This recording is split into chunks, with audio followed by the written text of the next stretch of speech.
Für mich ist es eine ganz besondere Freude, hier in Bruxel bei Ihnen, auch im 175. Todesjahr der Dichterin, sprechen zu dürfen.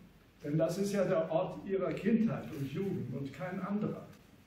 Und mit keinem anderen Ort ist unsere Familie durch die Jahrhunderte so verbunden wie mit Bruxel. Ich wollte nur kurz ergänzen zu meiner Biografie. Wir stammen also ab von Bruder von Annette, direkt, also von Werner Konstantin. Sein jüngster Sohn Karl wuchs auf Hülshoff auf, ist aber dann ins Paderbornische und da Gutsbesitzer geworden und dann schließlich nach Meersburg, wo er gegenüber von der Dichterin beerdigt ist, da er im Fürstenhäuschen der Dichterin seinen Ruhesitz hatte. Das ist also die erste Verbindung nach Süddeutschland gewesen, die Annette begründet hat, sodass ich im Grunde mich da auch sehr wohl gefühlt habe. Ich habe in der Meersburg in einem Zimmer wohnen dürfen, wo sie selber gewohnt hat, nachweislich. Und das hat mich alles dann ziemlich gepackt, dass ich mich mit Annette und der Geschichte der Familie doch sehr auch befasst habe. Und zwar fing das an bei dem 150. Todestag der Dichterin. Da hat man am Grab in Meersburg gesucht, wer kann da von der Familie eigentlich noch sein. Und mein Bruder und ich, und du warst auch dabei, wir haben also einen Kranz niedergelegt dort. Und dann wurde ich eingeladen, das ging ziemlich in der Presse rund, da unten, zu Vorträgen, auch in der Schweiz. Und daraus entstand mein erstes Buch, dieses hier, Annette von Droste-Hülshoff, im Spannungsfeld ihrer Familie. Ich habe vor allem die Briefe von Annette da ausgewählt. Das ist also enorm, was das für witzige, sprühende, lebendige Familienbriefe sind. Und was ich da lernen konnte, das habe ich da verarbeitet. Da ist meine Familie überhaupt erstmal völlig klar geworden. Ich will heute und kann auch nicht 900 Jahre Ihnen vortragen. Das ist ja sowieso ein Abenteuer, zumal ich eben sozusagen in die Urzeit noch neue Entdeckungen gemacht habe, die zu der zweiten Auflage erst geführt haben.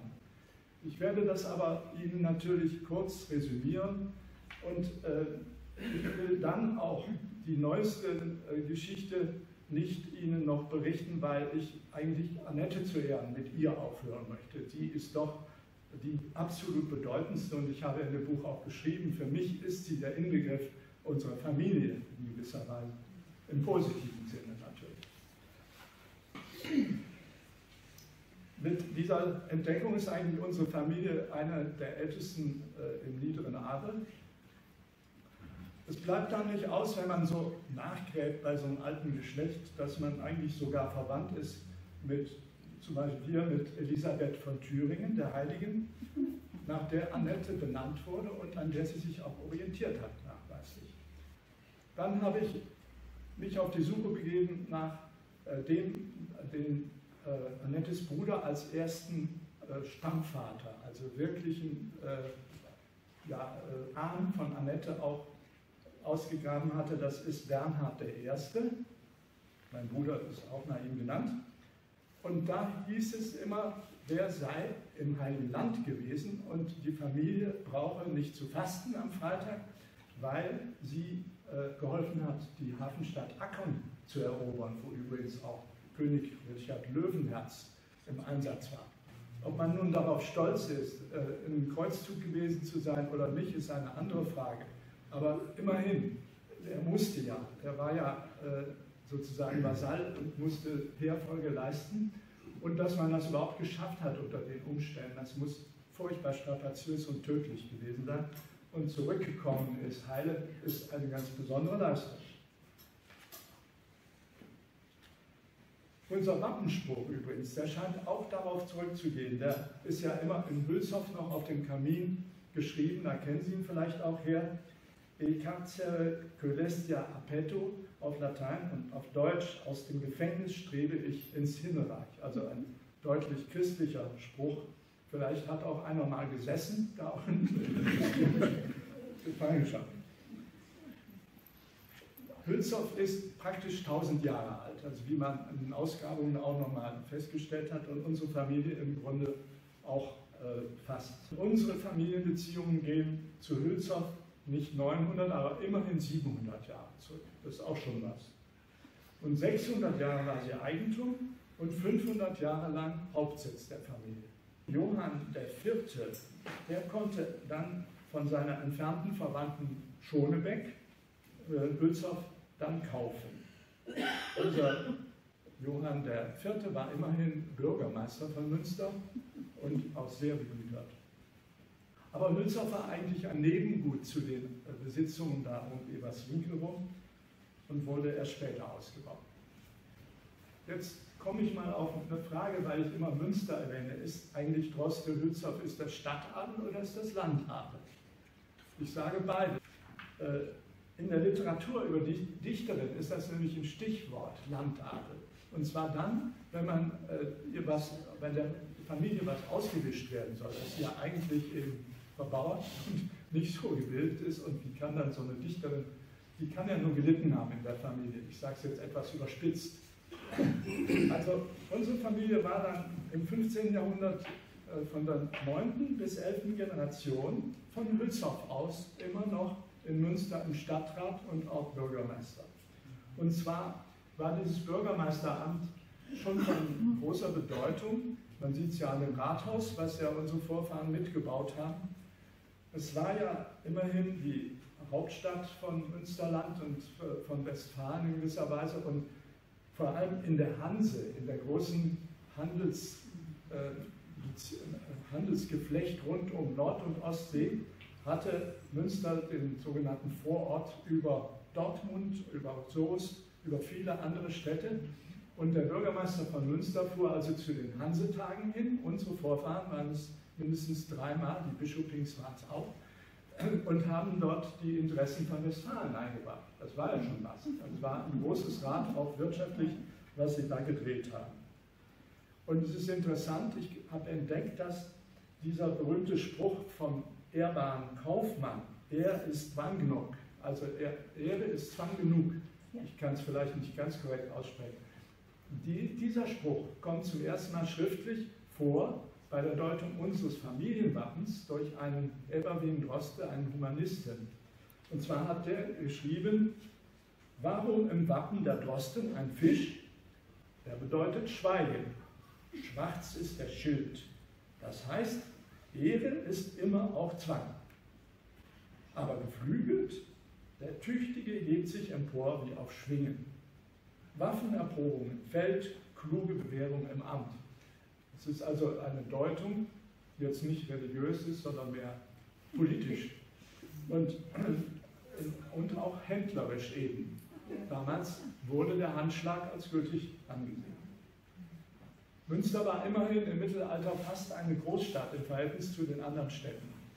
Also eigentlich noch deutlicher über dem Schnitt als jetzt. Und erst 1532 verlegte die Familie den Sitz nach Hülshoff. Vorher war Hülshoff, wie gesagt, schon im Besitz, aber nur im Sommer bewohnt.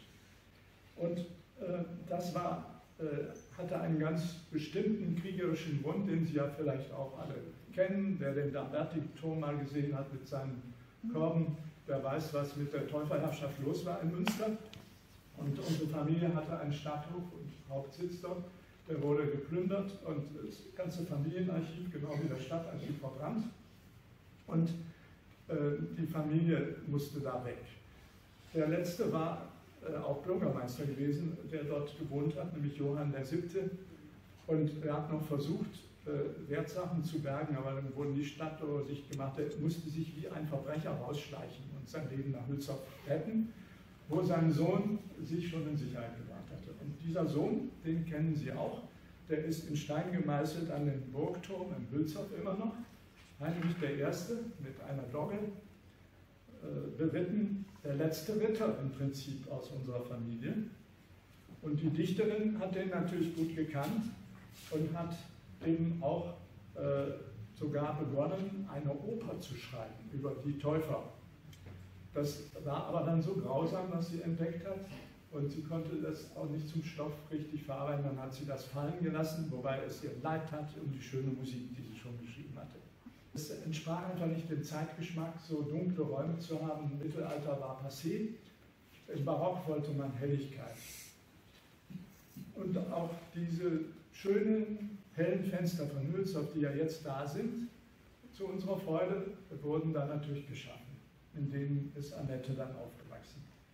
Aber Annettes Großeltern waren durch diesen Umbau von Hülshoff ausgewichen in die Stadt, in den Stadthof. Also schon die Großeltern haben nicht in Hülshoff richtig gewohnt und auch der Vater ist in der Stadt viel mehr aufgewachsen, als es bekannt ist. Der ist dort ins Paulinum gegangen, wie die anderen Vorfahren, humanistische oder erstmal Jesuitengymnasium und dann in die Universität, die frisch in der Gründung war und hat bei dem Professor Sprickmann, der nachher Annette auch gefördert unterrichtet hat, Jura und Geschichte gehört. Daher war er eigentlich ein hochgebildeter Mann, auch eine Leseratte, wie man weiß. Und das lag auch in der Familie, weil seine Mutter, also Großmutter von Annette in der Familie Droste, auch englische Romane verschlungen hat. Die war nämlich sehr romantisch, hat auch Musik gemacht und hat ein wunderschönes Selbstporträt hinterlassen, auch in Hülshoff. Und diese Bernardine, geborene Recke, ist eigentlich aus unserer Sicht diejenige, von der Annette am meisten von der väterlichen Seite Veranlagung auch nachweislich hat. Und die waren aber auch in der Stadt und nicht auf dem Lande. Und ich stelle mir das so vor, dass der Vater der Dichterin eben deshalb auch so romantisch von ihr geschildert wird als Stülpenkicker, als derjenige, der diese alten Geschichten aufschrieb und der eben Pflanzen gezüchtet hat und Vögel gehalten hat, weil er Sehnsucht hatte. Der wurde erst im fortgeschrittenen Alter, kam der aus den schlimmsten Bauarbeiten raus und erbte Hülshoff und hat dann noch die Befestigung des Gartens, also den Park, wie er jetzt ist, angelegt und hat das dann ausgelebt zu der Zeit, wo Annette auch da war, sodass er für sie dieses Bild abgab, was aber vorher gar nicht leben konnte. Das hat sie alles schön beschrieben in ihrem Romanfragment Bei uns zu Lande, auf dem Lande. Da sieht man ihre Eltern, da sieht man sogar sich selber. Aber sie hat gesagt, das kann man nicht als Porträt nehmen und trotzdem haben es alle gemacht. Ich komme jetzt eigentlich von meinem Buch ein bisschen weg, weil ich noch mehr zu Annette selber möchte. Immerhin 175. Todesjahr. Es gibt noch viele Details zu lesen dort natürlich. Wie erlebte denn unsere große Dichterin die Jugend auf Hülshoff? Denn das war ja nun mal in ihrer jungen Zeit, dass sie hier war. Sie gilt ja als die größte Dichterin deutscher Sprache des 19. Jahrhunderts und auch als Komponistin ist sie wirklich inzwischen wiederentdeckt. Bekanntlich ist sie ja in Leersburg gestorben, obwohl sie gedichtet hatte, mal nicht gedichtet in einem Brief.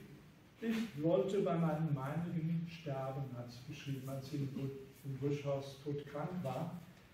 Das war eigentlich ihr Wunsch. Aber damals waren die Verhältnisse so, dass man nicht so weite Transporte machte und dass sie eben nun in Meersburg beerdigt liegt. Und ihre Schwester, die Meersburger Schlossherrin, hier auf dem neuen Friedhof. Das hat sich also gekreuzt sozusagen. Ihre beiden Geschwister waren aber hier sehr verbunden natürlich mit Hülshoff, ihr Bruder, der das erbte und von dem sie unterhalten wurde, unser Urgroßvater. Und dann gab es noch den jüngeren Bruder Ferdinand, der leider sehr jung starb, als er gerade erst Forstmeister geworden war. Und hier als letzter aus unserer Familie in St. Talion beerdigt ist. Also vor der Sakristei. Leider sind ja diese Grabstellen überhaupt nicht mehr sichtbar. Annette muss sehr um ihn getrauert haben. Sie hat ihn nämlich persönlich in der Tuberkulose unter eigener Ansteckung gepflegt, sodass sie selber völlig am Boden war danach. Ihre Mutter ist auch beschrieben worden, das war eine geborene Haxthausen aus dem Paderbornischen. als eine sehr tatkräftige und auch sehr pädagogisch interessierte, sehr kinderliebe Frau. Der Vater ist dadurch fast ein bisschen verblasst, dass die Mutter so stark betont wird. Ich bin überzeugt, dass sie vom Vater selber auch unterrichtet worden ist, nicht nur von der Mutter, was sehr untypisch war für Mädchen damals. Und zwar diese hervorragenden Sprachkenntnisse, Latein, Französisch, Englisch, das war sicher eher vom Vater her möglich, und die Naturkunde vor allem. Also diese tollen Naturgedichte über die Mergelgrube zum Beispiel, anderes. Das stammte aus der häuslichen Bildung, aus der Bibliothek, aber auch sehr stark vom Vater. Und auch die Geschichtskenntnis. Sie hat ja viele Gedichte gemacht über andere Adelshäuser, über familiengeschichtliche Sachen. Und das kam alles von dort her. Aber dass sie mal eine Dichterin überhaupt werden konnte, ist auch nicht selbstverständlich. Sie war nämlich eine Frühgeburt, wie alle wissen. Und das kam so, dass ihre Mutter leichtsinnig bei einem Ausflug, wie in unserer Familie berichtet wird, auf dem Schlossteil im Winter Schlittschuh gelaufen ist, hochschwanger, im 7. Monat, und schwer gestürzt ist. Und dann musste die Mutter eben notfallmäßig, muss man fast sagen, in Hülshoff in ein Zimmer, das Hülshoff war noch gar nicht ganz fertig, gebracht werden. Man weiß auch, also in unserer Familie, welches Fenster dieses Zimmer hatte, nämlich das 5. Fenster im 1. Stock von der Gartenseite soll es gewesen sein. Da ist also Annette mit 7 Monaten zur Welt gekommen, ohne große Hilfe wahrscheinlich, und hat dann ihr Schicksal oder ihre Befürchtung, muss man sagen, auch in einem Gedicht niedergelegt, das ich Ihnen kurz zitieren möchte. Ach, ein schwach kaum atmend Kind, sah ich das Licht, und nur vor Trauer schauten die Freunde mich. Denn nicht, so wähnten sie, sei für das Leben nicht geboren, nur durch den schnellen Tod der Eltern kurze Lust zu stören. Oh, ein bang weissagend Bild des künftigen Lebens. Schmerz verbreiten und erdulden ist man bloß hienieden. Also, wie man weiß, ist das ja gesundheitlich gesehen leider auch sehr stark so eingetroffen. Aber ich sehe doch, dass sie eben auch diese Hochsensibilität, diese unglaubliche Intelligenz und die tiefe Gemütskraft und diese Überbegabung vielleicht auch dadurch mit bekommen hat, weil so Leute, die so richtig wohl in der Haut sich fühlen, kommen auf solche Ideen vielleicht nicht immer.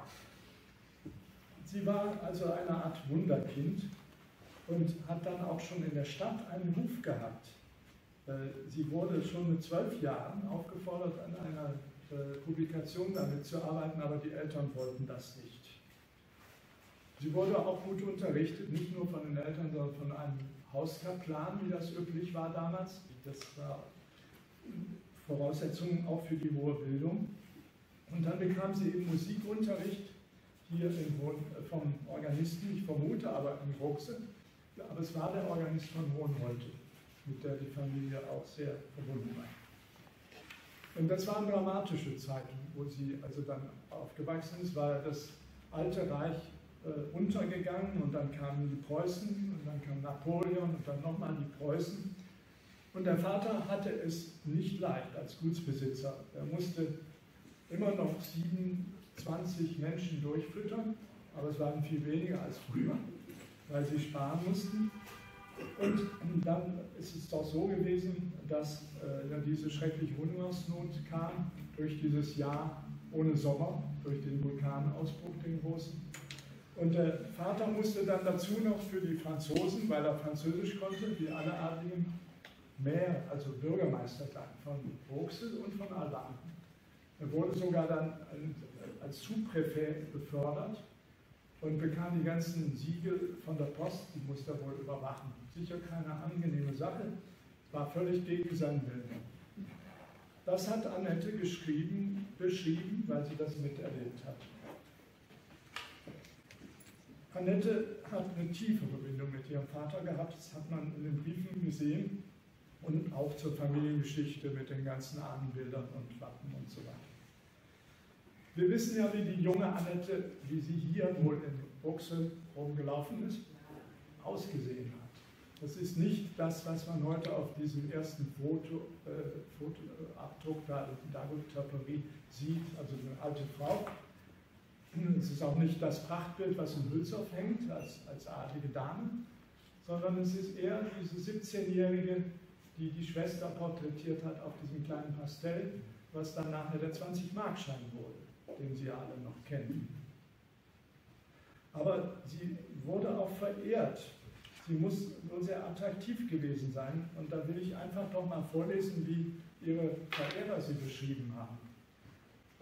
Ein Kaufmannssohn aus Hamburg, der in dem Haxthausischen Gutshaus sie kennengelernt hat mit, glaube ich, 21, hat geschrieben: Eine solche scharfe Klarheit des Verstandes, so unbefangen und so tief, ist mir selten vorgekommen. Und das neben einer so zarten, rührenden Unschuld und Gemütstiefe, neben so vieler Liebe, das Ganze gehalten von bedeutender Geisteskultur und Bildung. Dieses wunderbare, höchst interessante Mädchen ist ganz eigener Art. Eine sehr feine, kleine Figur, sehr stark blond, ein hübsches Gesicht, ein paar bedeutende blau-graue Augen. Sie wissen vielleicht ja auch aus dem Roman, der da erschienen ist, dann gab es diese schreckliche Liebesintrige dort, wo ihre erste Liebe, muss man sagen, ein ziemlich unattraktiver und für eine Partie eigentlich gar nicht geeigneter junger Jurist und Dichter, Straube,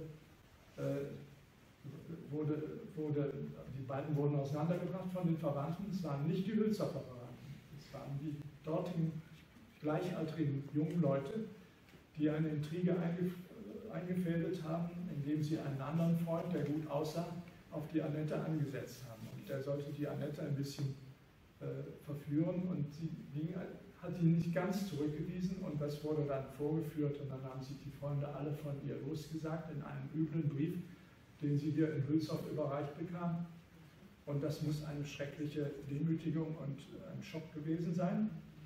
Und andererseits wurde sie dadurch auch unglaublich natürlich auf ihre religiöse Haltung zurückgeworfen, aber auch gefördert und hat dann eben den zweiten Teil ihrer geistlichen Gedichte geschrieben und in Hülshoff sehr viel komponiert. Also die Hülshoffer Zeit, Jugendzeit bis zu ihrem 29. Lebensjahr war eigentlich hauptsächlich eine Musikzeit noch.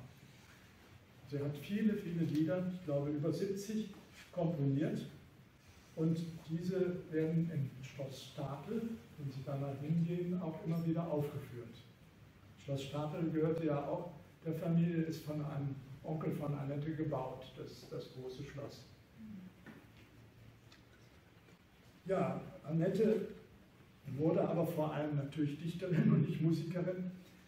Sie hielt am Anfang, wusste sie nicht, was ist eigentlich ihre Sache, aber sie fand schon früh, auch in Hülshoff, interessante Gesprächspartner. Die Familie der Eltern legte Wert darauf. Die haben also hergeholt zum Beispiel eine Dichterin, Katharina Schücking, geborene Busch, die eben die Mutter war dann auch ihres Ziehsohns und mit dem ihr immer eine Liebesgeschichte angehängt wird, die so auch nicht wahr sein kann.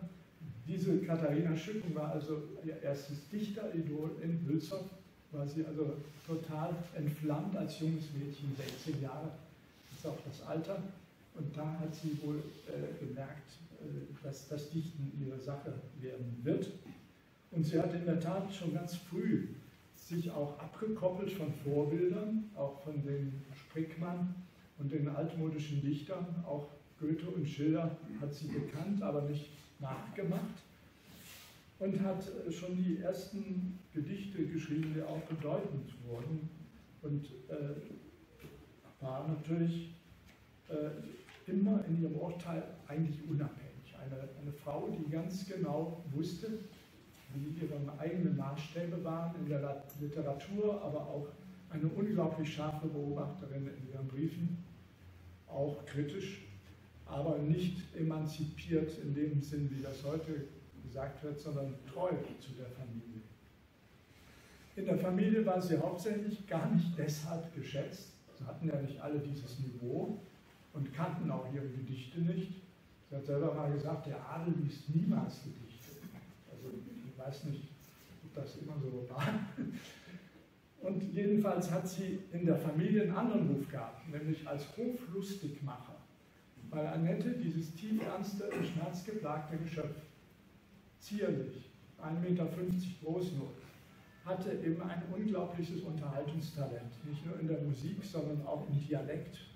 Die konnte alle Dialekte nachmachen und hat also mit ihrem Witz auch Funken gesprüht, schreibt sie selber, Witzfunken, aber auch so manchen verletzt. Da gab es Kollateralschäden ein bisschen, aber das hat sie mit Feingefühl auch dann eingesammelt.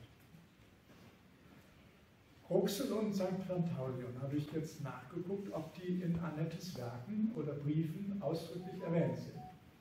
Das ist nicht der Fall, leider. Obwohl sie ja oft hier waren, in der Kirche natürlich, da gab es die Familienbank vorne im Chor. Aber in den Werken findet man meines Erachtens eine starke Spur.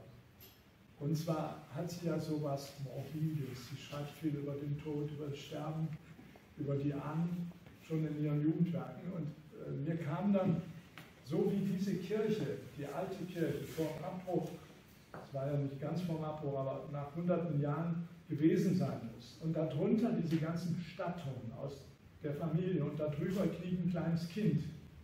Und es wiefelt vielleicht noch. Da ist doch das kein Wunder, dass man solche Inspirationen dann auch hat. Jedenfalls, St. Pantaleon muss sie sehr beeindruckt haben und er hatte auf der Orgel gespielt. Deswegen freue ich mich sehr, dass Sie die Fahne so in Ehren halten, dass also Annette hier durchaus in ihrem Dorf noch präsent ist. Es gibt übrigens dann eine Spur auch des Pfarrers von St. Pantaleon, der sie getauft hat. Der war nämlich damals Hausgeistlicher erst und ging dann hier ins Pfarrhaus.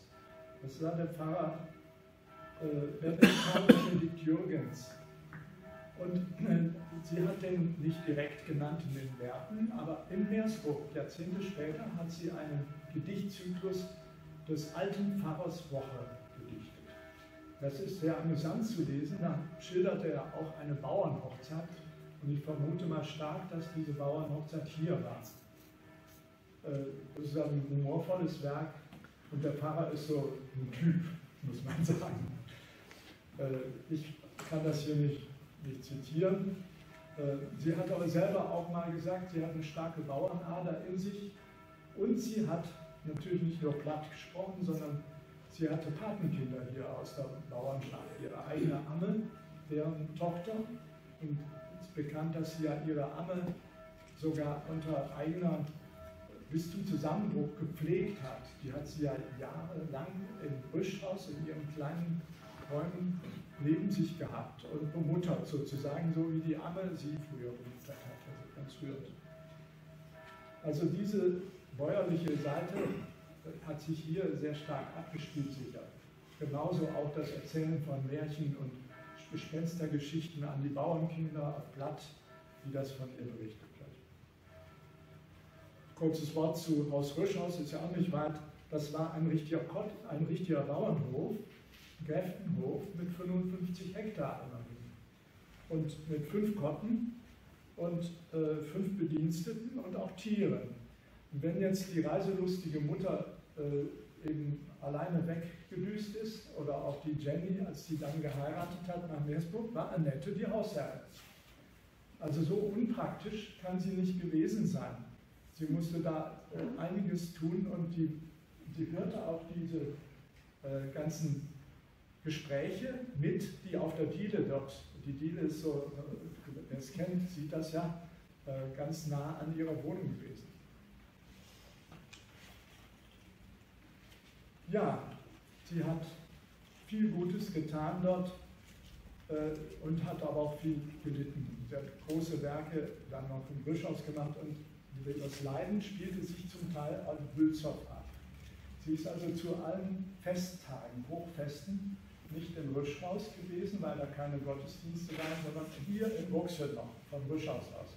Hat sie sich über Weihnachten mehrere Tage in Hülshoff einquartiert oder Ostern und ist mit der Familie hier in die Kirchenbank gekommen. Und hat natürlich auch hier Inspiration für ihre geistliche Dichtung bekommen, bin ich sicher. Sie hat ja, ihre Schwester vor allem vermisst, muss man sagen. In der Familie war das der härteste Schlag. Und sie hat gelitten unter den Anforderungen der Familie. Die Familie war ja sehr groß. Ihr Bruder hatte 14 Kinder, oder nicht 14 Kinder, aber 14 Geburten, von denen dann 3 starben und viele krank waren. Und die Annette hat selber gesagt, also das ist ein Lazarett. Und sie wurde dann teils zu Hilfe gerufen, teils ist sie freiwillig dahin, weil sie unglaublich hilfsbereit in Krankheitsdingen war. Teils wurde sie auch zum Unterricht gerufen, weil es gab hauptsächlich auch Hausunterricht in Musik vor allem. Und noch schlimmer war das in Stapel, in Habigsbeck, weil dort waren die Kinder nicht ganz so nah verwandt, nicht so nahestehend, weil die hässlich und unbegabt waren. Das schreibt sie wirklich in drastischen Worten. Und man kann sich vorstellen, was so ein genialer Mensch leidet, wenn er eben auf solche, sagen wir mal, Hindernisse stößt.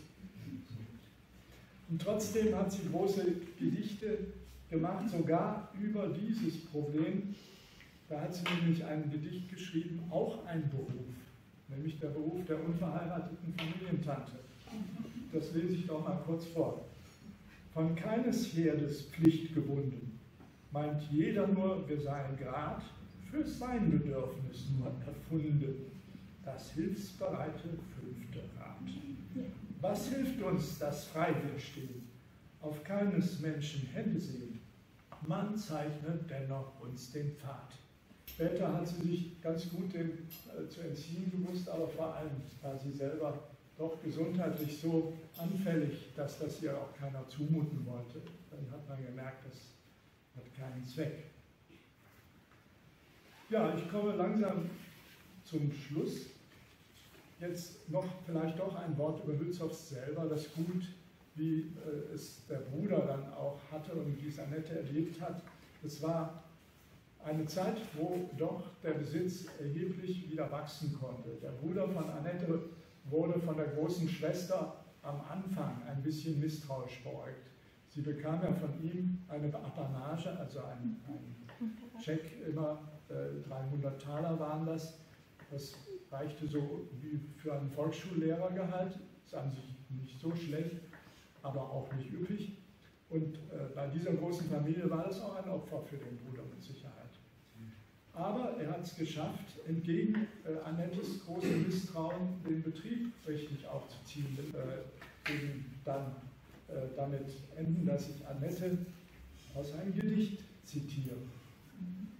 Und zwar vielleicht noch mit dem Vorspruch, ich finde, aus den Briefen und aus ihrem Handeln spricht ein unglaubliches Herz von der Frau.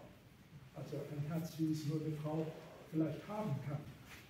Ein fürsorgliches. Und Annette wurde auch gepriesen von ihren Freundinnen dafür. Eine Freundin war zum Beispiel Adele Schopenhauer, die Schwester immerhin von dem großen Philosoph, die auch zu Gast hier war. Die hat gesagt, Annette hat ein goldenes Herz. Und außerdem hat sie gesagt, Annette, unter allen lebenden Frauen ist das die geistreichste Frau, die ich kenne. Aber ihr Herz ist das eigentliche Zentrum. Und darüber hat sie selber Folgendes geschrieben. Alle meine Rede und jeder Druck meiner Hände und meiner Augen kosender Blick, das ist kein Hauch und keine Luft und kein Zucken der Finger, das ist meines Herzens flammendes Blut, das dringt hervor durch 1000 Tore. Ja, ihres Herzens Blut. Und wir können alle dankbar sein, die Familie besonders, dass sie gelebt hat. Ich danke Ihnen für Ihre Aufmerksamkeit.